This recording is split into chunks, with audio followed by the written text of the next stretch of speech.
Welcome to When Mothers Lead, a podcast created by Motherful, a soulful grassroots collective of single mothers. I'm Heidi. And I'm Lisa. And we will discuss how you can be a part of this movement and what the world will look like when mothers lead. I see the mothers marching. I hear the mothers singing. I feel the mothers grieving. I see the mothers leading. I hear the mothers shouting. I see the mothers dancing. I feel the mothers healing. I see the mothers leading. I see the mothers leading.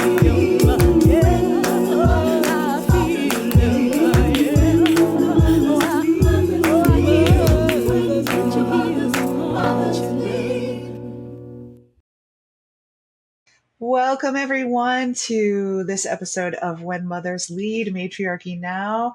I'm Heidi House. Hey, I'm Lisa Woodward. And we are super, super excited to have our friend with us today, Jo Hutchinson, an amazing activist and mother from West Virginia. Jo Hutchinson is a born and raised West Virginian. She began organizing in poor and marginalized communities across the state in 2017, using her lived experience of poverty to connect with people who share the same experience. In February 2020, Jo spoke to the United States House Committee on Oversight and Reform regarding the poverty level in Washington, D.C. Her testimony went viral and has provided the opportunity to discuss poverty on a much broader stage. She's building a movement grounded in West Virginia. It's called Rattle the Windows, with folks impacted by the issues focused on economic justice. In October of 2021, she appeared in episode 3 of The Problem with Jon Stewart, The Economy, in which she discussed the issues affecting the working poor. And she was recently named as the recipient of the T. Barry Brazelton Friend of Children Award through Southern Early Childhood Association, in recognition of her contributions to the field of early childhood education for childcare advocacy and organizing work across West Virginia. We're going to hopefully be able to add the congressional testimony because it's so powerful. And we're super grateful to have you here with us today, Jo. Welcome. I'm so excited. Yay. Yay. Yeah. So we serendipitously shared Jo's testimony last year, about a year ago or more, on our Instagram, and have been fans since we saw her powerful testimony. And so we're here for it, and we're super pumped to have you here. Just want to get into it. So let's go. Yeah, tell us what's I know you're busy. You're super busy right now. You mentioned that it might be hard for us to get in, so we're really glad that we got you in here. And tell us what you're working on right now. Like what's keeping you busy at the moment? Yeah, right now, childcare is the big one, because, workforce participation, West Virginia has one of the lowest workforce participation rates in the nation, as well as one of the highest poverty rates. I believe we're the only state in the nation whose poverty has actually increased since 2021. And a part of that is because 64% of our kiddos are living in childcare deserts. There are just no options, and so, I've been the only parent of 2 girls for some wild amount of numbers, 17 out of 19 years or something, and so when it comes to workforce participation, to me, I'm like, you can't work if there's not someplace safe that can, take care of your kids, right? And nurture them and educate them and do all of the things that they need, like to fill in those gaps. And so childcare is a really important issue for me, just because of that. And because we have so many single moms here in West Virginia, everywhere, right? Across the nation. But then I also, I work on the right to food. So food security and food access, because of my lived experience, those are very near and dear to my heart. And so I'm a part of the Right to Food continuum of practice on a national level, and we're trying to get that started and moving here in West Virginia. We love it. We love it. Can you tell us more about the Right to Food movement? Yeah, so basically, we believe that food is a basic right. It's a basic human right. And I think the first time someone said that to me, it kind of stopped me in my tracks because no one had ever talked to me about food being a basic right. So I'm really excited about that. Ultimately, our end goal is that we would love to have that added to the West Virginia State Constitution. There is a Morgantown, West Virginia, where West Virginia University is located. There has been a little bit of work done there, and the city council has adopted an ordinance saying that they support the right to food. But the thing I'm really excited about, I guess, when it comes to that, is like food means so much to us for so many different reasons. Some of us have memories of love. I know so many moms, that's their love language. If they can cook for you, if they can, that's exactly how they want to love on you. And so those are the parts of the work that really excite me, is let's talk about food. Everyone has a good food memory. It's something where you've been with people that you just love and in a good, happy, nurturing place. And so let's talk about that, to borrow the phrase, let's feed the resistance. Yes. Yeah. Yes. Yeah. Well, we love that because I don't know if I got a chance to share with you this, but Motherful is, we're a big food security organization, mutual aid. And we started our food pantry in, I think it was June 2020, alongside of our community garden. And currently we're feeding between 75 and 100 families per week with groceries, like their groceries. And all of that is really, we're an independent food pantry. So we're not associated with any food banks. And we're super proud of that. We're super proud, not that food banks don't do good work, they do, but we're super proud that we don't have to take IDs. We don't have to, we don't have to answer to anyone. Just be a single mom. Mm-hmm. Because we partner with Trader Joe's. They have a community shares program. And so all the food that they can't sell for whatever reason, and plus some extra that they order for us, we receive that, and we have our food pantry open to single moms. For any single mom in Columbus or surrounding areas who can make it to us on a Sunday morning is open to them. And then 2 other times during the week, people who join our collective as members, they can also access it. So you can come to the pantry 3 times a week. It's a fun place to be.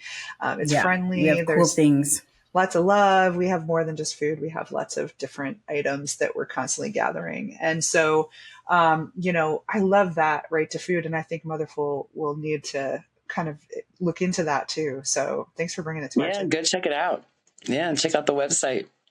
Yeah, I think one of the things that that we try to impress, like when we're doing community workshops or community meetings or whatever, I've started to ask. One of my colleagues was like, "Hey, listen, if you ask them to list all the obstacles and the barriers to access food, like so people have transportation, right, money. I mean, it's the typical stuff."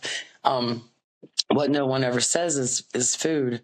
So like there's never a lack of food, right? It's just a lack of access to acquire that food. And so those are, that's kind of like when I organize around the right to food, that's when I'm like, we all know there's enough food. We just need to change the systems, and the way that we access that. Right. And tell me a little bit about how your food programs in West Virginia work, because I know that you said the childcare was kind of hard because there's like childcare deserts. Do you find like food deserts happening? How do you guys have multiple pantries? Is it just about, or do you have like a person that posts, "Hey, we have this available," and then they come in, or how is it set up? It's all set up that way. Yeah, I think it's all that. We're very rural, and so it's not uncommon here to have like a whole community of folks who are 45 minutes away from the nearest box store, right. And so a trip to the grocery store for them, that might be once a month. And so we do have pantries that pop up. A lot of them are faith-led organizations. Most of them are staffed with elderly folks. or older folks, like on a volunteer basis. West Virginia also has 2 food banks that provides to the pantries. I mean, so that is, we have soup kitchens and missions. And I think that at least in West Virginia, in our rural communities, they're trying to do the best they can with what they have. And so hunger is usually addressed, right? But then I guess what I see part of my role is to take that a step further, because we understand, especially in capitalism, that we're going to have food pantries. There's always going to be the haves and the have-nots, right? But charity is not going to end hunger. And so if you're running a pantry, then in my head and in our conversations, then we're going to kind of view you already as a right to food advocate, even though you may not be familiar with that term, right? And with that, what that means. And so we're just trying to really pursue those conversations. Like, how can we take this a step deeper? How can we get you involved in actually pushing for policies that are going to change this stuff, rather than just being okay and complicit kind of with just stopping at the charity mark, Yeah, we're down. We're down. We're also joining the childcare funding project here locally. There's a coalition of us coming together to work on local childcare funding. So Mm, so maybe we don't have to wait for the federal stuff. So we yeah, might as well work on the food too, because we're already doing it. So mhm, I'm really excited about that and joining you that's in that. right.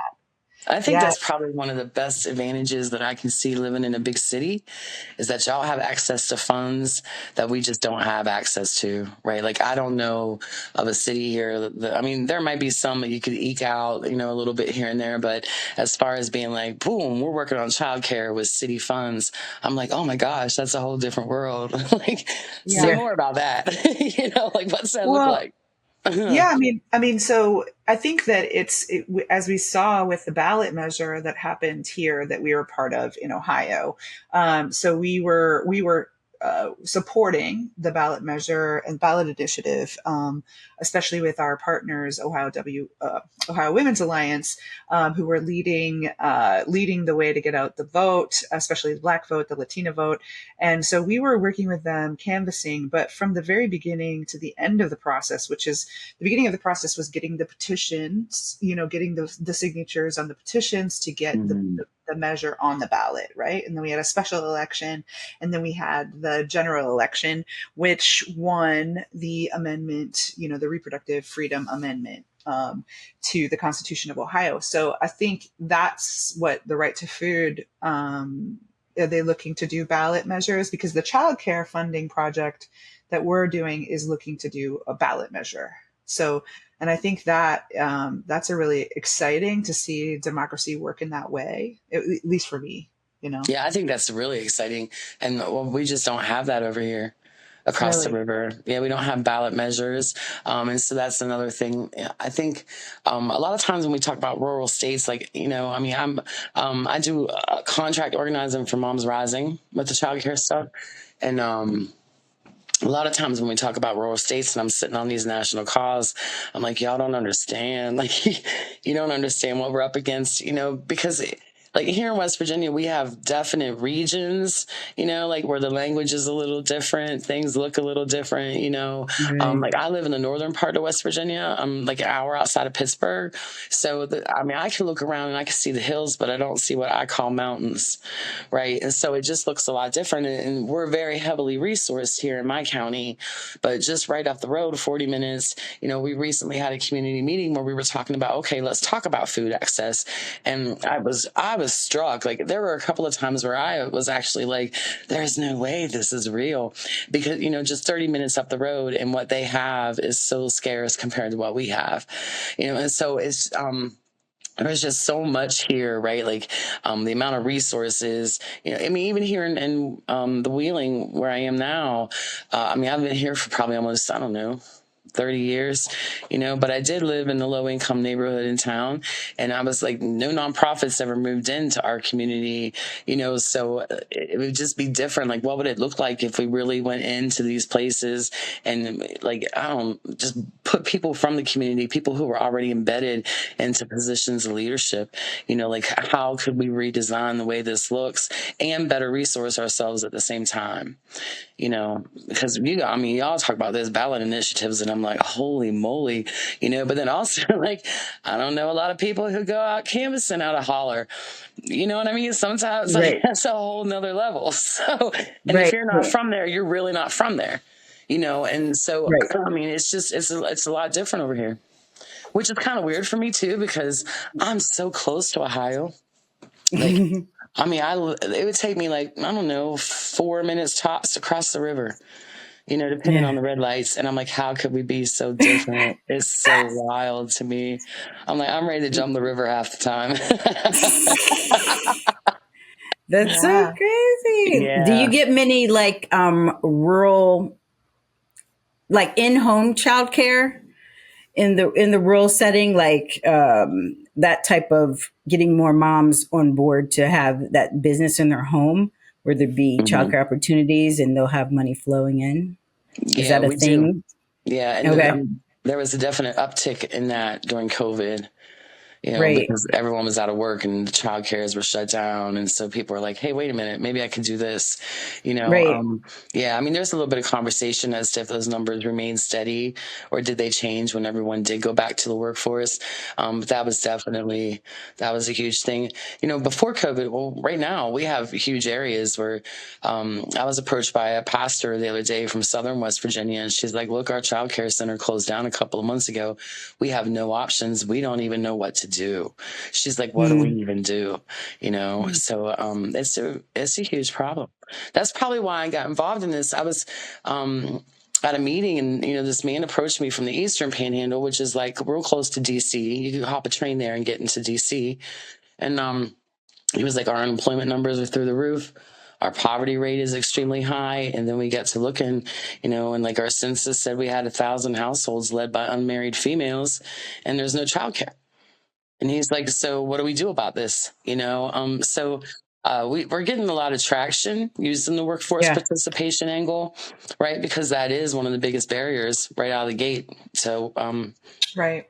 workforce participation. So yeah. Yeah. Yeah. Because if you don't have childcare, you can't work, Yep. And even for folks who do have access to childcares, the cost is so prohibitive, Mm-hmm. Yeah. It's, I So think expensive. we currently Yeah. we currently have our 18-month-old in part-time childcare, so like 18 hours I think I have a week, and it's somewhere around $800 a month out of pocket. So it's like another mortgage payment, Mm-hmm. and Yeah. I mean, over here, it costs more for one child in private pay childcare than it does a year's tuition at West Virginia University or Marshall University. mhm. It's cheaper to Mm-hmm. send the babies to college than it is for childcare. Yeah. And I mean, again, the work that we're doing is enrollment versus attendance with the subsidies, right? For the working poor who are out here in Yeah. need of childcare. That's really because we know what a difference that'll make because of COVID. They changed it for COVID, and the providers are like, wait a minute, we're able to provide all these benefits to our staff now. That's the other thing. There's really just no value. And I know this isn't a West Virginia issue, but there's really no value in this nation when it comes to the care economy, and so we Yeah. have childcare workers who are out here, like, even though all the studies show the first 1,000 days of a child's life are the most important days of their entire life as far as development, like, they're still working for poverty wages. They're super trained, right? Like, they're child development specialists, in my opinion, but they still have a food stamp card in their pocket. And I'm like, that's part of this work too. Like, we have got to start investing in this care economy and start valuing what we do, especially as moms, you know? Yeah. Yeah. Exactly. Yes. Yeah. How's farming there? I mean, we have a community garden here. So do you have many gardens, community gardens? Is that like a real big thing since you guys have more space and land? Yeah, there are community gardens here, and the farm to school movement is starting to really build and get traction here. Where local farmers and producers will make sure that that goes right to the school cafeteria. Oh, cool. And again, I think that depends on the region where you live. Yeah. Agriculture, at least from what I see, is not one of the biggest. It's my area is not one of the most popular for that. I mean, it's starting to build. There are Yeah. some, yeah. So we're starting to see that and pick that up.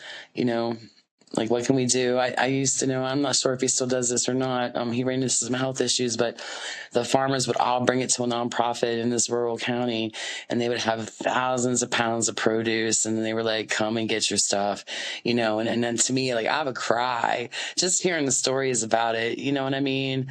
Because one thing here too with these, and I actually just talked about this on a Facebook post last night, but like West Virginia has one of the largest number of Dollar Generals in the nation. And so, Really?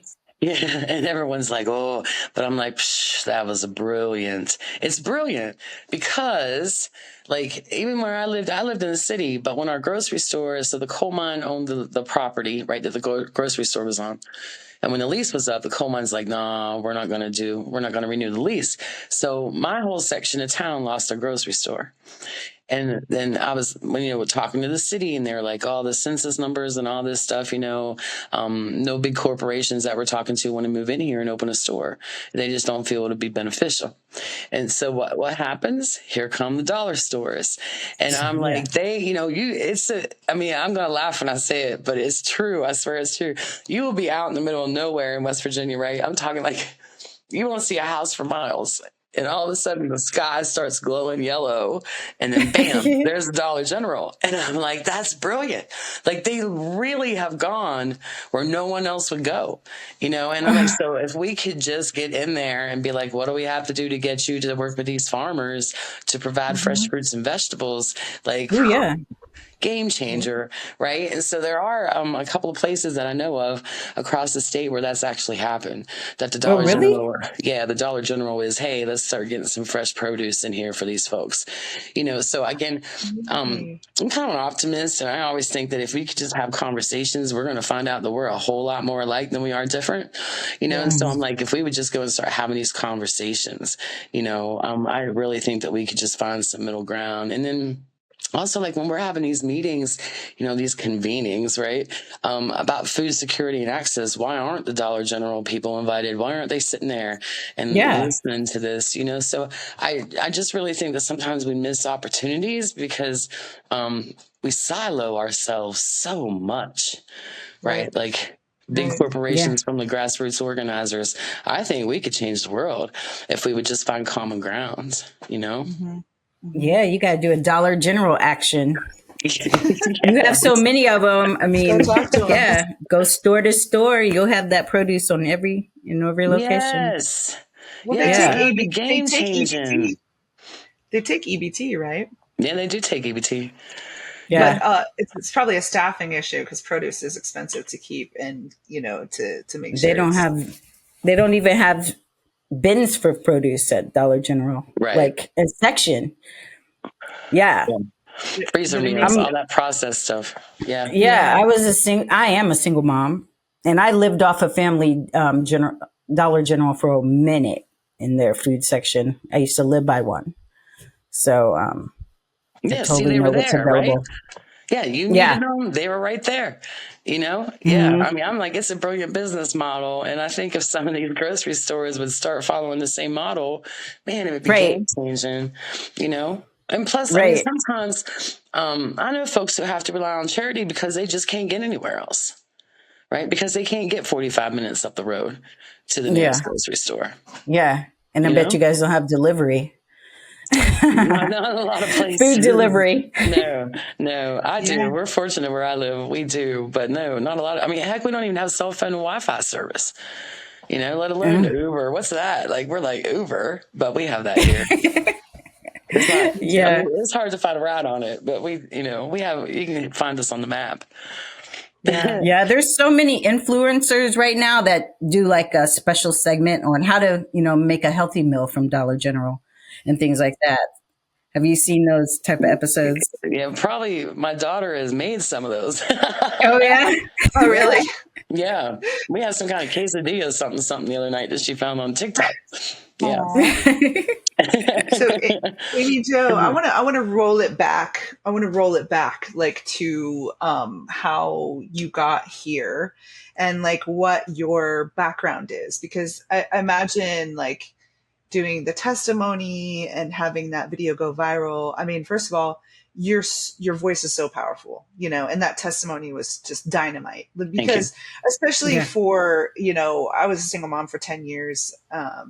And I was in extreme poverty as a single mom. And, you know, that wasn't necessarily the case for like my immediate family who were not living near me. Mhm. And I found it very difficult, and I still find it very difficult,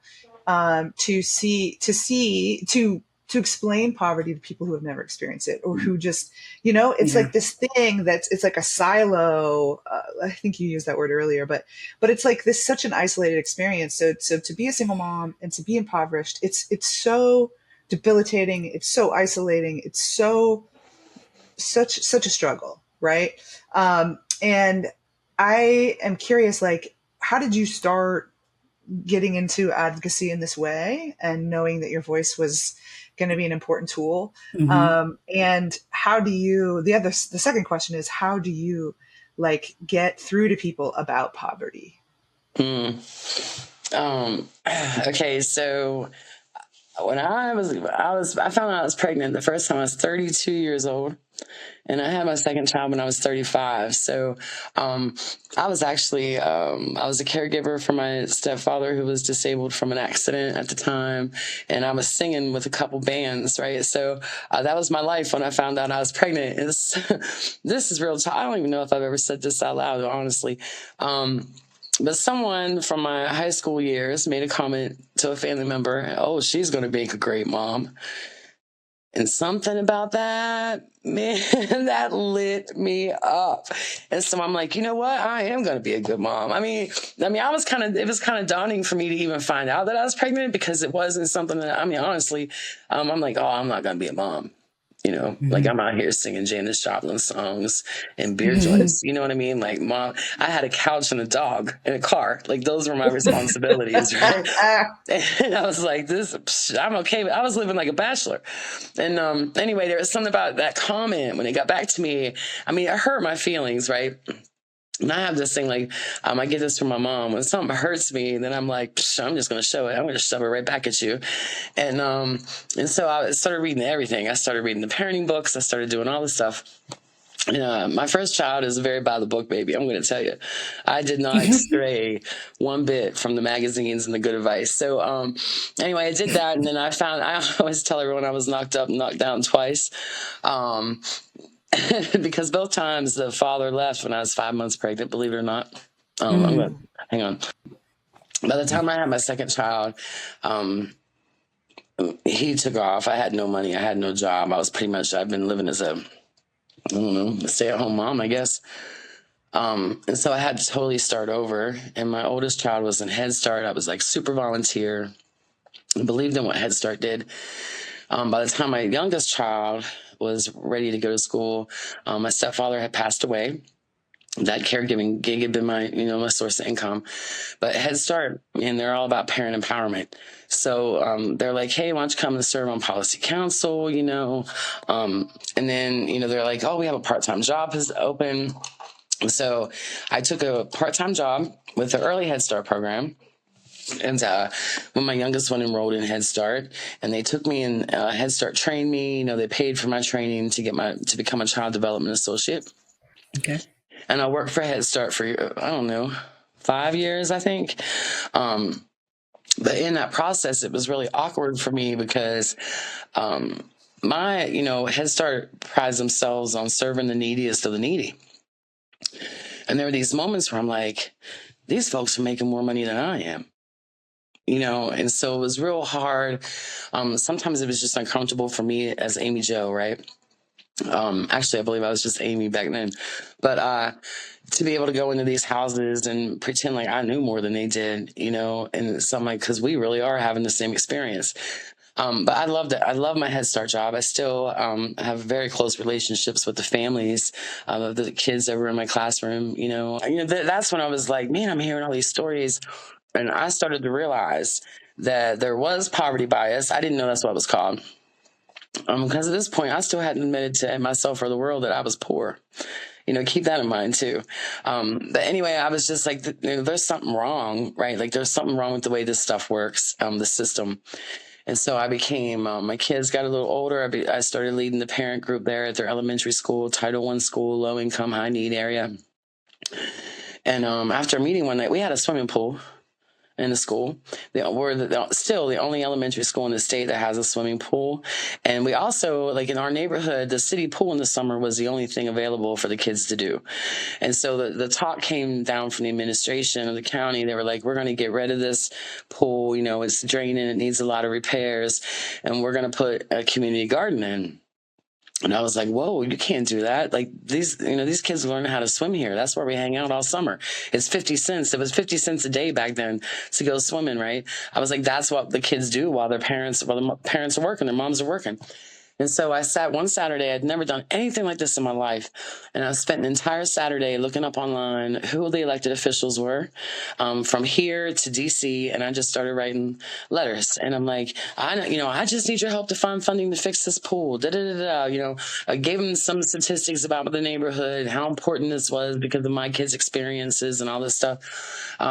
Long story short, I got into a little bit, it made the school board a little uncomfortable when people from the state capitol, the State Department of Education was like, hey, we want to come take a tour of the building, Yeah. But they also were awarded $4.6 million for renovations to that school because of that. And so, wow, yeah. yay! I mean, that was just me, right? Like that was just me writing letters. And so then I was at a Head Start. I owe a Head Start so much. I should probably write them a letter one day and tell them. But as a Head Start teacher, part of our pre-service training before the school year started, a woman came and presented to us about how there was this new organization in West Virginia and they were grassroots organizers. And I'm like, what's that? Like we hadn't even heard of that talk before, And we were going to work with her organization to make sure parents are registered to vote. And then the longer she kept talking, I'm like, wait a minute, she's talking about me. Like they were talking about empowering poor people. They didn't say poor people, living in poverty, right? But doing all this stuff, and I was like, I need to go talk to her. And so we met for coffee a couple of weeks later. I could take you to the coffee shop and sit and show you the exact table because I thought she was just the coolest. I'm telling you, I had never in my life met anyone cooler than Lisa at this point. And I was like, how did you get here? Like, how did you even learn about this stuff? And she's like, you never know what's going to happen to you. And so skip ahead 4 years and I have Lisa's job and I'm sitting in that same coffee shop at that same table saying the same things to other moms, right? Like you never know what's about to happen to you, right? And so, I mean, because I was so deeply embedded in my community, that's what got me started. I was like, I'm tired of people acting like this school doesn't have anything to offer. We may have some of the lowest incomes in the neighborhood, but we also have some of the highest test scores. Like these kids are smart, right? And there's so much talent lost in poverty because we're just not given the opportunity, right? We don't have the resources for that stuff to build those out. And so I think I just got tired of people like just pushing this narrative and talking crap about my girl's school because I'm like, are you kidding me? This is freaking fantastic, this place. And so then I started volunteering, serving on the steering committee, looking from the outside because I was still like, I don't look like y'all. I don't talk like y'all. I don't think like y'all, and eventually, I helped lead a candidate forum for another organizer, and he was like, I'm quitting. I'm going to go back to them and complete my doctorate. He's like, I think you should apply for the job. And I'm like, no. And he's like, I'm telling you, you should apply for the job. And so that's how I became an organizer. Like a professional organizer, Yeah. But there was an entry point, right? And that's one of the things because that video changed everything. I'm just going to tell you. It's weird for me, and I do suffer from imposter syndrome. But like, I'm the girl who can never afford to go anywhere, and now I've been to California twice to talk to people, huge groups, like hundreds and hundreds of people about poverty bias in their work, right? And so, it's really it's given me so many opportunities, and talking to people about poverty bias is probably my favorite thing to do. Because I am able to just stand up there and say stuff, I'm kind of funny, I guess, at times, which is it's a trait of poverty, right? We didn't have entertainment, so there was always think about it. If your lived experience is poverty, some funny people. I mean, like, you're cutting up all the time, right? I mean, that's the truth, because we had to entertain ourselves, right? So a little bit of humor, but I'm also, I don't know, I'm very fortunate. Like, I'm able to just say things that, as Amy Jo, and the anti-poverty advocate or whatever, that I've never been able to say before. And so it's really just opened up a lot of space. But sometimes I play a game. We got the idea offline. We call it classy or trashy, but it's just Yeah. where, do you think this is classy? Do you think this is trashy? And I make sure that we give them examples of things that they touch every day. One of them is leopard print. And it's funny because there has always been at least one person in the room wearing leopard print at the time, right? And I'm like, leopard print is fine here, but put it on and wear it to my Family Dollar store, and then it's different, right? It hits different. And so we just try to point out things like that, talking about explicit biases and implicit biases. Yeah, I mean, but I love that. Like, that's what makes me happy, doing that stuff. Just saying it, Yeah. just calling out, naming it. Right. Yeah, same. Talk about that.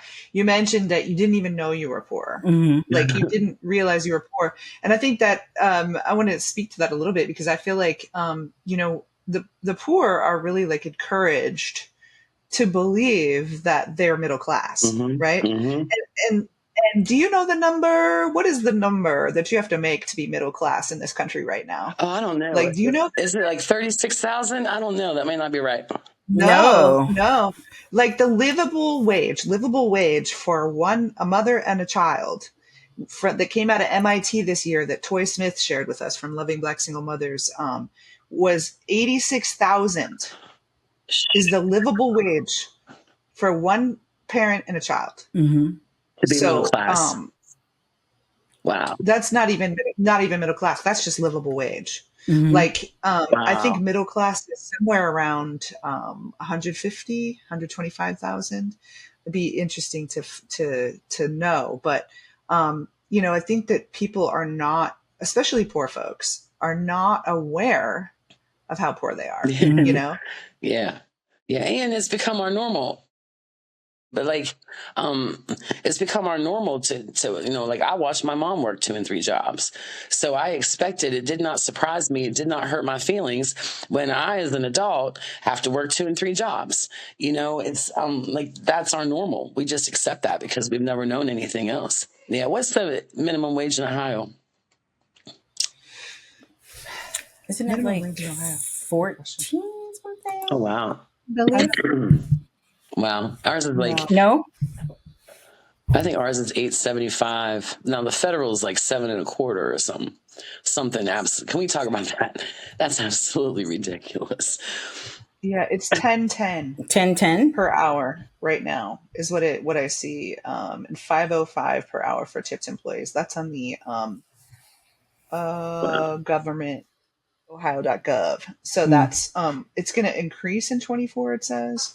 But that's Ohio, $10.10 per hour. $10.10. That's still higher than ours. I would expect that, though, because y'all live in a city. Your cost of living is probably a little more, right? Yeah, that's wild. Yeah, I mean, with gas over here, what did I pay yesterday? $3.27 a gallon, I think. I mean, so you couldn't even buy 4 gallons of gasoline on an hour's wages. Think about that. Like, how are you supposed to get back and forth to work when you can't even?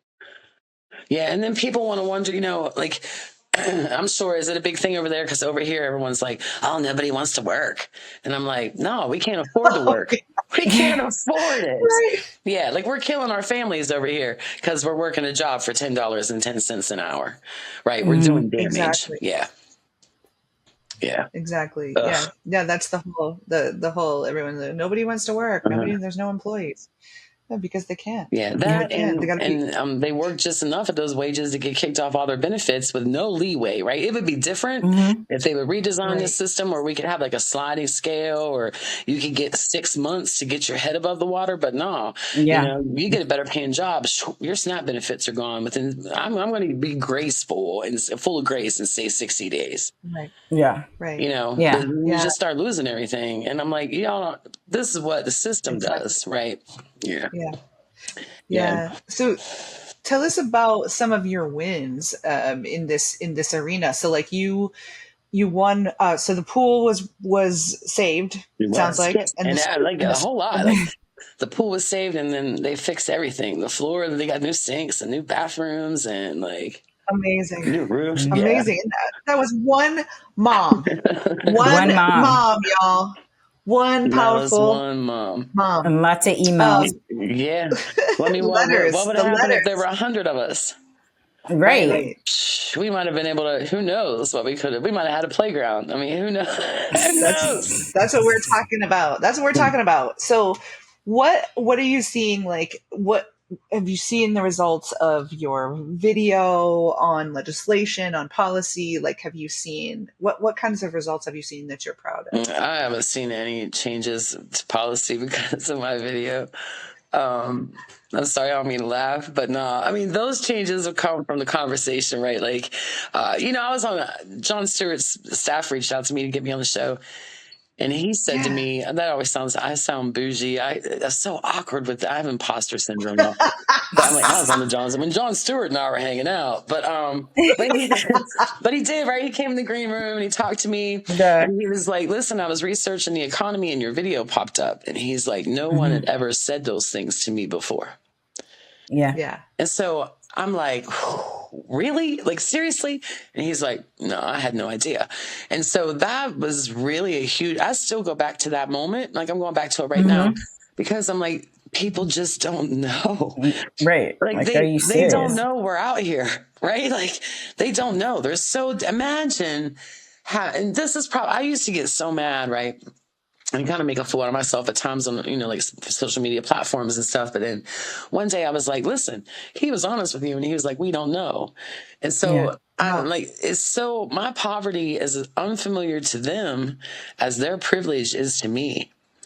Yeah. And so I'm like, to me, a lot of times I have to bring myself back to that moment. I'm like, you have to be, I have to be aware of that, right? Like, you can't go in expecting that they're going to understand everything you're saying because you're like a foreign idea coming in the door.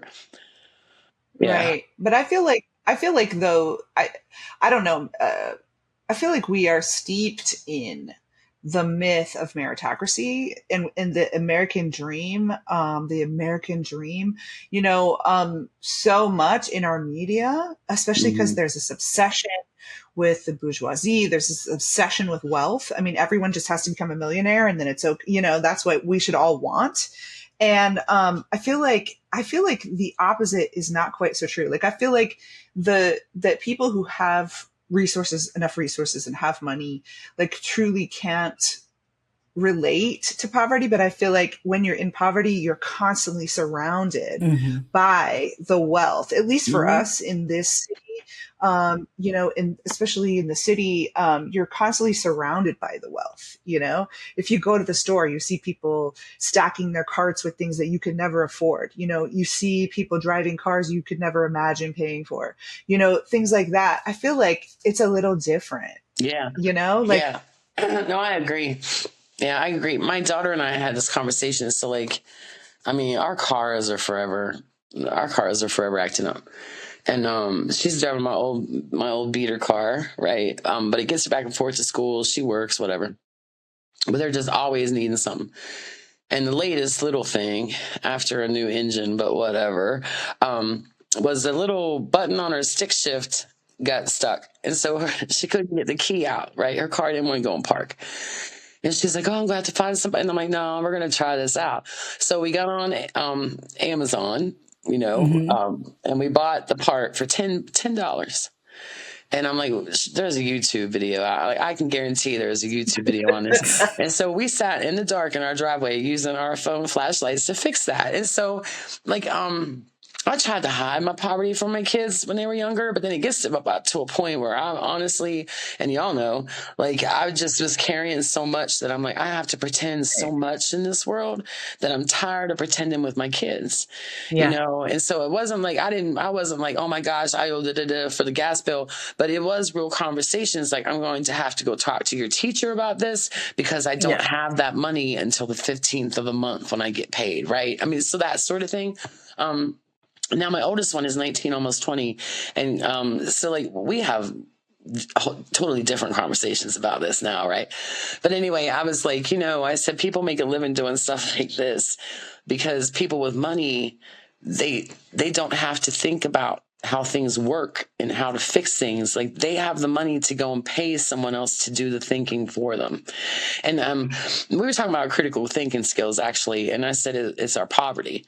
I'm like, you can say this, whatever else you want to, Grace, but it's our poverty that made us that way because we have to critically think about everything that goes wrong because we have to find the cheapest and the most efficient way to get us back on the road, right? Whether that's with the car, whether that's with a bad leaky roof, it doesn't matter. We have to find the cheapest and the quickest way to get us moving again. And I mean, that requires a lot of know-how.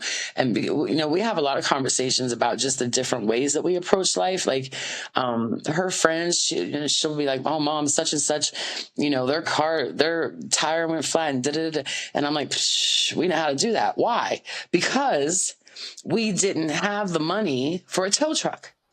Mm-hmm. Right. And so it's just interesting now to watch her as a young adult out here on her own, going to college, working in an office. It's real interesting to watch how she's starting to see, I call them the superpowers of poverty.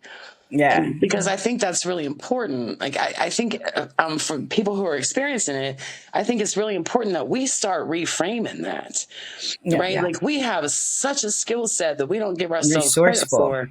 Yeah. And so whenever Hunger Games happen, I'm going to go hang out in the hood. I'm not going to go hang out on top of the hill in the mansion. You know what I'm saying? Like, I know where I'm going, right? And so, but it's just that. It's like we have so many skills that we don't give ourselves credit for. I made some people really uncomfortable when COVID started because I'm like, y'all, this is like my Super Bowl. I've grown up rationing toilet paper.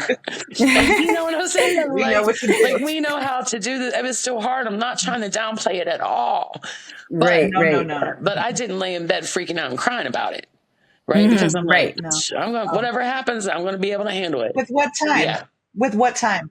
Like we used to talk about that too, because Motherful kicked into the highest gear. I mean, we never, what do you quarantine? Yeah. We rose up. We were working our butts off to bring resources together for moms and getting them to moms. Toilet paper. We got 2 pallets of toilet paper. Five pallets of toilet paper. Donated. And we had it donated, got it in the U-Haul, brought it over to the pantry. Yeah. But I mean, I remember that being like, I mean, we've got this. We've been going through this kind of deprivation and isolation already. Yeah. Like, now's our time to come together. I remember that completely. Yeah. And at the same time, my husband, who lived through 8 wars growing up in Uganda and like remembers going to like the aid trucks, like there were 8 kids. And he said he remembers they would split up and each kid would go to a different aid truck and get like the bag of rations or whatever. Wow. So he was on it on like a level that I couldn't even imagine. Yeah. But he works at a liquor store, so he was working every single day during that. We never had a quarantine. I don't even know we didn't have time to sit around and do anything. So the work really started then, for us, I think, in Motherful. And we've talked about that the whole time building this organization, which is no joke. And building organization is a whole thing. And we, from the outside looking in, I suppose people would say, well, how are they qualified to build an organization? Well, I mean, because single mothers are literally the biggest That's right. hustlers of all time, Yeah. That's right? right. Like, I mean, trying to feed our kids, trying to get them places, trying to get them medical care, Yeah. all the things all those skills, I like to say, is what qualified us to do Yeah. this. We're cooks, we're Yes. doctors, we're transportation, Yes. all the jobs. Yes. And you're used to shit not working out the first time. Right. You We're know what I used to mean? know. We're used to Yes. digging in again. Yes. Yeah. Yeah. And we're used to making a way out of no way. Yes. Mm-hmm. Yes. Yeah. Absolutely. Yeah. Yeah. So Mm. we're badasses. I'm down here. We I'm really for it. are. I'm telling you. When Heidi, when I met you and you were telling me about the stuff that were just a housing thing, I was like, oh my gosh, y'all are doing like my dream, right? It's just that I can't do that in the middle of a field. I mean, I'm You not to sure move over can. there. You sure can. Well, we're dreaming about the eco village, so we just might show up in Yeah, West yeah, yeah. Virginia and help you We build could buy some it there. land over So here. Yeah. yeah, We can provide the yeah, vegetables for the Dollar General, y'all. I mean, exactly. Hey, you speak it into existence. Don't put it past us. We will. yeah, you let's know. manifest some shit. I'm here for it. Yeah. Have you written letters Absolutely. to the corporate Dollar General corporate? Which letter? Amy, have you written letters to Dollar General? No, I have not. Okay. Usually, you know what? I just went out on my own. I left the nonprofit world a couple of years ago because I'm like, I want autonomy. And so I'm still trying to juggle that and see what that looks like. I don't want to become a nonprofit because I just suck I'm not a detail person. I'm like a big picture person. Even when it comes to my organizing, I'm like, I know where I want to get, and these are the steps I have to take to get there. So I don't have time to sit and answer an email about it, right? Because we're doing it. But that's probably one of my Right. biggest character flaws, actually. But no, I think it'll come. We're trying to enlist some fellows right now to see what their idea for right to food events and what would work in their community. And so who knows? It might be. Oh no, did we lose Lisa? Maybe. Hopefully she'll come back. Fellows for Our right to food is work. it Moms Rising? No, for the right to food work. Right to Yeah. food. Okay, cool. So it sounds like you have a lot of different people that you're working with. Like, how is that? Is it hard to? I mean, I suppose it's just the same as working multiple jobs, Yeah. right? You've got. It's different though, man. I feel like I'm shape shifting all the time. Like I work with some academics at West Virginia University. Totally. Mhm. Like that's a totally different world. And I'm so I have to give myself pep talks sometimes, because I'm like, you have a degree, you're qualified for this.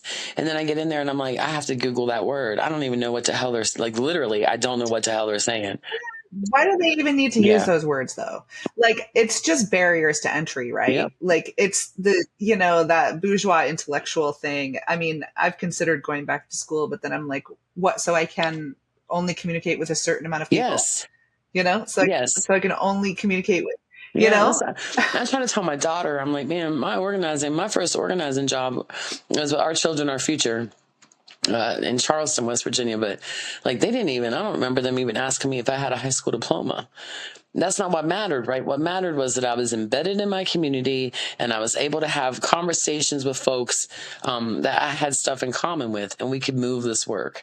That's what mattered to them. And so I try to impress that upon people too. Like, there's no magic button for this stuff. Either you want to go and talk to folks and learn and accompany them, or you don't. Like, to me, it's really just that, Yeah. yeah, exactly. It is weird though, all these different spaces and faces. I'm very fortunate, and I really don't take any of it for granted. Because I know, but then on the flip side, I'm like, I need to make sure that I learn how to use my resources the best way I can so I can empower the next Amy Jo. Right? Yeah. So. Yeah, and your own children. And my own children. Right? And yourself. Yeah. Yes. So since utilizing your voice in this way, like have things improved in your own personal life and your financial security? Do you feel solid with your family right I now? mean, I'm doing all right. I'm doing better than I ever have. I could be a wiser steward, a better steward of money. But we talked about that too, right? Like, no one ever taught me how to manage money or do this stuff because I never knew anyone with money. So, that's something, that I'm like intentionally making an effort to do better. I don't like to use the word try because I'm like, try to hit me, either you hit Right. me or miss me. But, that is really something that I've marked for myself. And we're doing better at that, Yeah. but also, I don't know how to explain it without sounding ridiculous, but like, I'm like, if I go and do a speaking gig, I want to trip out of that, so, like, I just want to make sure Mhm. that my girls will have an experience and an opportunity that comes out of that, right? Because of Yeah. the sacrifices that my family unit has to make, whether that's transportation, now it's to the point where they used to go with me all the time, but now my oldest one again goes to school, and so she works, so Mhm. she doesn't have like the freedom of that schedule that she used to have. Mhm. And so like I Mhm. went to Oklahoma a couple weeks ago, and my youngest, I'm like, I'm not flying. I want to drive because I've never been there. I have no idea what's between. I went right through Columbus, as a matter of fact, but I'm like, I have no idea what's between me and Oklahoma. And so we drove. We spent Yeah. 4 days in the car, like 2 days there and 2 days back. Wow. But it was such a fun experience. But then my 19-year-old didn't get to have that because of her responsibilities as a young adult, right? So Mhm. I'm like, I used that money and we went to South Carolina for Thanksgiving. You know what I mean? And so, Mhm. I think I'm getting older too, Heidi, and financial Yeah. security. Yeah. Like, I don't know if I'll ever be out here balling, to be honest with you, but It's not about that. It's not about it's not that. about that at all. I'm really at the point. But I mean, can you get your car fixed if Yes, you need it? exactly. Can Yeah, you, I still have to yeah, wait. can you pay your Yeah, rent? sometimes I still have to wait a week or two to get my car fixed. You know what I mean? But Yes. I'm not Yeah. freaking out in that 1 or 2 weeks because if I have to, I can go Yeah. rent a car. I'm in a rental car right now because my car is not running right. Yeah. My youngest wanted a job. Yes. So now she started working, and I'm like, well, now I Mhm. have to have a car because I Mhm. have to, I'm the chauffeur again. But Yeah. yeah, I mean, Yeah. it's opened up that way. But the video helped. But also, I think most of these opportunities is because of the work I did as an organizer. Like, I mean, some people, especially during the Build Back Better stuff, because of Senator Manchin, some national groups were coming in here and just throwing money in the air and catching it on fire, right? Like, because everyone wanted Joe Manchin for everything. And so that was kind of Mhm. that was a wild moment. But for the most part, I'm like, I think this came because of just the work that they'd seen me do. The video helped elevate Mhm. my profile, but it really didn't Mhm. change the way that I work, if that makes any sense, right? Mm-hmm. Right. And it feels like it didn't change you. No, I mean, we laugh about that all the time too. I'm like, everybody's out here thinking that I'm some kind of superstar, and I'm still taking out my own trash every week, yelling about it. You know what I mean? I'm still changing my own cat litter, still doing all those Of nasty things, and course. nobody, right? Cleaning out my own chicken coop. You know what I mean? Like all, so like, it's just that's probably the weirdest space. Is that I'm very recognizable, especially because I come from a small town. So I'm probably one of the most Mm-hmm. recognized faces around. And then sometimes I'm like, I went and did a workshop a few weeks ago. There were, I don't know, maybe 50 women in the room, but all 50 of those women told me they'd watched my video. And so that is Mm. kind of like, sometimes I just forget how big it got. Yeah, it's wild. Mhm. I'm telling you, but yeah. I think it's really inspiring to, I mean, from my perspective, the reason it's so inspiring is because of the strength and the power of your voice. And then Yeah. there was also like a poetry to your testimony, Mm. and the Mm-hmm. storytelling was just, it was just cut to the heart, Yeah. and I think it spoke to all of us, working class mothers, and poor mothers who don't have a Yeah. voice, Mm-hmm. and so, I mean, yeah, it was just like right Yeah, on, thanks. right I on. think that, Yeah. I mean, even that, right? When I had that job, I wasn't at all. I even said it in my testimony, I was not at all what the government classified as being poor. I mean, I did speak about that, but I think that's probably one of the best parts of my organizing job when spots like that open up is that I do have the opportunity to not just take my story, but I can take all of the moms who are organized with in there with me, and make sure that I touch on their stories. And I think that's probably one of the most beautiful parts of this. And I'm probably going to get emotional, but when I organize with folks and we have a big moment of speaking to power, I know what that feels like. Like, don't ever think, and I'll even tell them, y'all met me because of that video. You reached out to me because of that video, but know that I was trembling. That's why I sat with my hands like this. I had to stop once because I was so emotional. And I'm like, I understand exactly what that's like. But it's also like, I tell them, I'm like, I promise you, as long as I'm touching this work, you're going to walk in there with your truth and your dignity, and you're going to walk out of there with your truth and your dignity, because I will sacrifice whatever I have to sacrifice to make sure that no one else is allowed to take advantage of that from you, or take that from you. And I mean, as far as, like those spaces, right? I don't mean like we're rumbling and tumbling, but like, I will never sit in a room and allow anyone to abuse or misuse my folks' testimonies. If that makes, does that make sense? I'm trying to say, like, they're not going to ever have to walk out of a room with less dignity than they walked in with, I guess is what I'm trying to say, Right. And that's really important to me. And, but it's also returned and reciprocated, because when I walked in that room that day, I knew that they were all praying and wishing me through it. Right. And so, it just brings me like a certain, I don't know, a calm, I'm like, and plus I always tell everyone I talk to, I'm like, don't ever turn down an opportunity, right? Like, don't, because you might not get another chance, it might not work out the way you wanted to, but at least you can say that you took it. And that's kind of how I saw that congressional testimony. Like, what if this is your one shot? So if you go home, is that going to be your regret for the rest of your life? Was that you sat there and didn't say what you had to say? Like, and so, I mean, I just said what I said, right? Because I'm like, what's the worst that's going to happen? Nothing's going to change. You know what I mean? But, anyway, I get so much else. It just brings me peace. And I'm like, as long as I treat people from this space of, I'm not going to abuse your testimony, I'm not going to take advantage of your testimony, I'm not going to hurt your trust that you have in me to share your story with me, and I promise you won't walk out of there with less dignity than you walked in there with. Like, they reciprocate that. And it is moms. Right. And mostly single moms. I'm always like, it must be my vibe. We must be able to tell each other in a room. But I think that is so important, especially in this work. Sometimes I've caught myself like just looking around thinking, oh my gosh, like, I don't know. Here's what I said in the workshop the other day to a bunch of philanthropy folks, right? I was like, the big thing now is, we'll give them a $25 gift card. Okay. Go and talk to your lawmaker. We'll give them a $25 gift card. And I said, so what you're really asking is for some mom to walk in there and give every one of her vulnerabilities to these people with the money and the power, right? You want, like, the more vulnerable you are, the better. The more powerful your testimony is, the more helpful it is in this advocacy work. And I was like, they probably don't have any friends in the room. Maybe acquaintances, but no friends. No one that they really completely trust to keep them grounded and centered, right? And they put all their stuff out there for the world. Probably have to talk to media. And we all know that once you talk to media, that doesn't disappear. It's there forever. And I'm like, then you all hand them a $25 gift card. And that's it. You don't talk to them again until the next time. And I was like, would you do that? Would you go sit at a desk in front of people full of power in the legislative office or legislative chamber and talk about your hardest days, the hardest days of your life?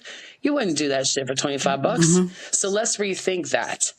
Right. And I don't even know, like, sometimes I'm like, there was one instance where, I told my boss, I'm like, if we're going to do this, we're going to have a social worker or a therapist on the bus, because they're going to have help processing that and going back the way they were before they came. Right. And I think we do need to do a better job of that. A lot better job of that, actually. And honestly, trying to seek an understanding as to how much of a risk people take every time they open their mouths to speak to power. I think we need to do a better job of that. And so, I mean, going back to that, like, that's the one thing that I try to teach my kids, I try to keep all that separated. Like, it was like documentary frenzy after the video. Everybody wanted me to be in a documentary, and I did a couple of them, but like, they wanted to come inside my house. I'm like, you're not coming inside my house. First of all, I'm funny about the energy that comes inside my door, period. Like, that has nothing to do with the documentary crew, right? That's just life in general. I'm real funny about it. Like, this is my haven, and I'm protective of it. But the other part of that was, I'm like, my girls don't need to do that. And that's probably the hardest part. I know are we running out of time? But a few years ago, my girls went everywhere with me because I was the only parent. They had to. If I wasn't able to take my kids, I wasn't able to do it. And so they were used to this. But my Grace, my daughter I'm talking about now, she's a sophomore in college, halfway through her sophomore year, to put this in perspective. But she had just started the high school here as a freshman. There were like 1,300 kids in the high school. And I was leading a fellowship program about hunger SNAP work, and one of the fellows was hosting. They put together a panel at the soup kitchen here, and so I'm like, "Hey, you coming with me?" Because she always went with me, right? And I'm like, "You coming with me?" And she's like, "No." And I said, "Why aren't you coming with me?" Excuse me. I'm going to tell you, this was right. I can't remember if it was December 2019 or January 2020, but it was right there, right? And I was like, "Why aren't you coming with me?" And she's like, "I don't want to." And I said, "Grace, like, you always come with me, man. What's going on?" And she's like, "Mom, the news is going to be there," is what she said. And she said, "They're going to want to talk to you because they always want to talk to you." And she said, "For once, nobody knows I'm the poor kid. I'm actually enjoying my life." And that moment, man, I'm going to cry. I can remember what she was wearing when she said that to me. Because I'm like, here I am out here. I mean, the congressional thing hadn't happened, right? So, I mean, I was just an organizer at this point. But I was like, here I am out here telling everybody in the world, I'm poor, thinking I was doing the right thing by my kids, where no one ever checked me and said, "Have you checked in with your kids?" And so imagine, that was like in December or January, maybe November. Anyway, imagine in February, my ass goes to DC. I give that testimony. There was no media in that room. I spoke to no reporters in that room. Somebody shared that clip. Somebody sitting and watching it got it. And before I got home, I had over 1,000 notifications on Facebook because of that video. And I'm like, my kids. That was the first thing I thought. My kids. What am I going to do about my kids? And so I have created, I hope to have created. I mean, it was, she went to school the next day. Her band instructor, her drum instructor was like, "Your mom is a badass," I mean, so most people approach them with like, "Oh my God, your mom." One kid came and told her that his mom said, "Oh, you have to start being really nice to her now because she's poor." I mean, but for the most part, I was able to build a wall around my kids. And I'm like, no one is coming in this gate. You're not going to come into this gate. But I think that's also something that we need to do a better job at, is like, how is this affecting our families? It's fantastic for people to call me up and ask me to come to California to give a speech about poverty bias and stuff. But like, I always try to check in with them. I'm like, how do you feel about this? Or, I'm going to go into this interview. Is there something you want me to know? You know what I mean? Like, because whenever she said that to me, man, when she told me that for the first time she was enjoying her life because no one knew she was the poor kid, that changed me. You know what I mean? And so now it's kind of like, I mean, I'm sitting at her desk. I'm using her office today at where she works. But I mean, so we've come a long way, baby. But it's just real interesting now to watch her and to watch the way that she deals with things and the relationships that she's able to forge on her own with folks that she touches, because I'm like, man, she learned that watching me organize. Right. So, I mean, I'm very fortunate with both of my daughters because they both have turned it into a strength, rather than a deficit. But I think that's probably one piece of advice is like, if you're being asked to do this and testify because you're a mom, like the first thing you need to make sure everyone remembers is that you're a mom. Does that make sense? Yeah. Yeah. Man, y'all got me all emotional and shit in here, but I mean, that's the one thing. Yeah. My kids are older now. You know, my youngest one is 16 years old. But I mean, it was really weird there for a long time. It's still weird. They can't stand the fact, but we can't even go to Walmart without someone stop me and wanting to talk to me. And my girls are like, "Oh my gosh, mom," you know, like. But yeah, it's really weird. I mean, I tell everyone, I'm like, they keep me humble because, like, you know, they don't allow my head to get too big. But anyway, that's just it. It's really weird because it's like this image. Everyone's like, "Oh my gosh, you have all these great opportunities," and I'm like, I do, but that just has allowed me the opportunity to live the life that my peers have lived most of my life that I never had access to. Right. So, yeah. And I'm able to do things like this, cool shit like this all the time. So, yes, we're I so didn't mean to get excited all to have heavy on you. y'all. Yeah. No, hey, that's where we live. We live in the depths, so we expect it. So that just leads us to our last question, Amy Jo. When you close your eyes and you imagine that world that we're working to create, that world when mothers lead, what does it look like to you? Yeah. What's possible? First of all, I think the first thing that comes to my mind is like just the pride of our descendants. I always tell my daughters, I'm like, I'm working to be a good ancestor, right? Like that's my goal is I want to be a kick-ass ancestor. But that's one thing. I just think that we're going to do a fantastic job in generations to come. I think we're going to see a lot of results and a lot of change that we might not be able to experience while we're on the earth, because of that. But I think this is going to be a generational push for all that's well and beautiful and right in the world. And I see it's going to be fierce and loving. We're not going to mess around, but we're also going to be nurturing and we're going to be accepting. And we're just like going to sit and honor the space that we've all been given to occupy. And I think, man, it's just going to be, I'm not going to say it's going to be all rainbows and butterflies, but I think it's going to be a far less stressful and a much deeper change than what anyone could ever envision now. I can feel it. Can you feel it? Like when you ask me that question, I can feel it, right? Like, yeah. We just can like feel a big it. hug. Yes, this podcast is a spell. Every time we ask that question, it's a spell because we're bringing it closer. We're bringing that world closer.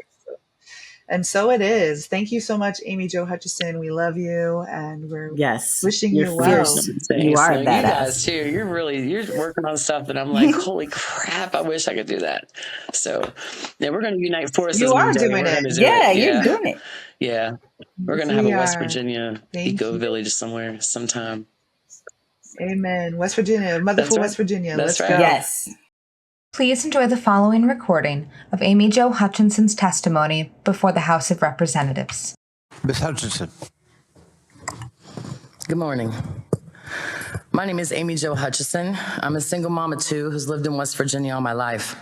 I'm also a community organizer for West Virginia Healthy Kids and Families, Our Future West Virginia, where I organize and advocate for poor and marginalized folks. Today, I'm here to help you better understand poverty because poverty is my lived experience. And I'm also here to acknowledge the biased beliefs that poor people are lazy and that poverty is their fault. But how do I make you understand things like working full-time for $10 an hour is only about $19,000 a year, even though it's well above the federal minimum wage of $7.25 an hour? I want to tell you about a single mom I met who was working at a gas station. She was promoted to manager, and within 30 days, she had to report her new income to DHHR. Within 60 days, her rent bumped from $475 to $950 a month. She lost her SNAP benefits and her family's health insurance. So she did what poor people are forced to do all the time. She resigned her promotion and went back to working part-time just so she and her family could survive. Another single mom I know encouraged her kids to get jobs. For her DHR review, she had to claim their income as well. She lost her SNAP benefits and her insurance, so she weaned herself off of her blood pressure medicines because she, working full-time in a bank and part-time at a shop on the weekends, couldn't afford to buy them. Eventually, the girls quit their jobs because their part-time fast food income was literally killing their mother. You see, the thing is, children aren't going to escape poverty as long as they're relying on a head household, who's poor. Poverty rolls off the backs of parents and right onto the shoulders of our children, despite how hard we try. I can tell you about my own with food insecurity. The nights I went to bed hungry so my kids could have seconds, and I was employed full-time as a Head Start teacher. I can tell you about being above the poverty guideline, nursing my gallbladder with essential oils and prayer, chewing on cloves and eating ibuprofen like they're Tic Tacs because I don't have health insurance and I can't afford a dentist. I have 2 jobs and a bachelor's degree, and I struggle to make ends meet. The federal poverty guidelines say that I'm not poor, but I cashed in a jar full of change the other night so my daughter could attend a high school band competition with her band. I can't go grocery shopping without a calculator. I had to decide which bills not to pay to be here in this room today. Believe me, I pulled myself up by the bootstraps so many damn times that I've ripped them off. The current poverty guidelines are ridiculously out of touch. The poverty line for a family of 3 is $21,720. Where I live, because of the oil and gas boom, a 3-bedroom home rents for $1,200 a month. So if I made $22,000 a year, which could disqualify me from assistance, I would have $8,000 left to raise 2 children and myself on. And yet the poverty guidelines wouldn't classify me as poor. I Googled congressman's salary the other day, and according to Senate.gov, the salary for senators, representatives, and delegates is $174,000 a year. So a year of work for you is the equivalent of almost 4 years of work for me, and I'm $24,000 above the federal poverty guidelines definition of poor. It would take 9 people working full-time for a year at $10 an hour to match y'all's salary. I also read that each senator is authorized $40,000 for state office furniture and furnishings, and this amount is increased each year to reflect inflation. That $40,000 a year for furniture is $360 more than the federal poverty guidelines for a family of 7.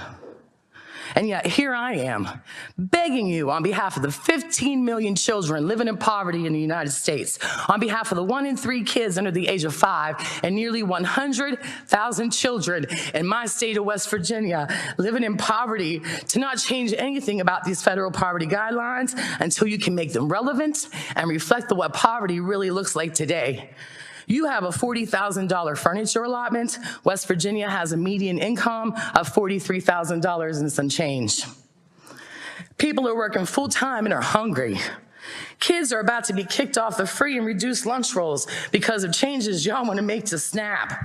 Even though 62% of West Virginia SNAP recipients are families with children, the very same children who cannot take a part-time job because their parents will die without insurance.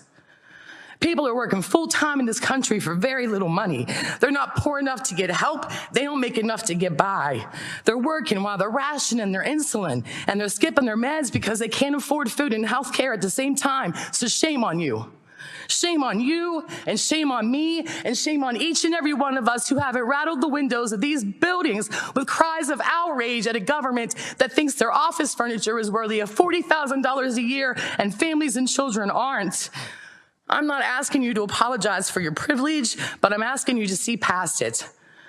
There are 46 million Americans living in poverty, doing the best they know how with what they have, and we, in defense of children and families, cannot accept anything less from our very own government.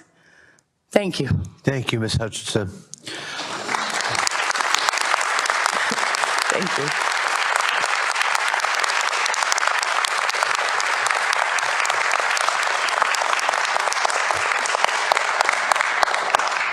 I think we just heard why this hearing is important. I see the mothers marching. I hear the mothers singing. I feel the mothers grieving. I see the mothers leading. I hear the mothers shouting. I see the mothers dancing. I feel the mothers healing. I see the mothers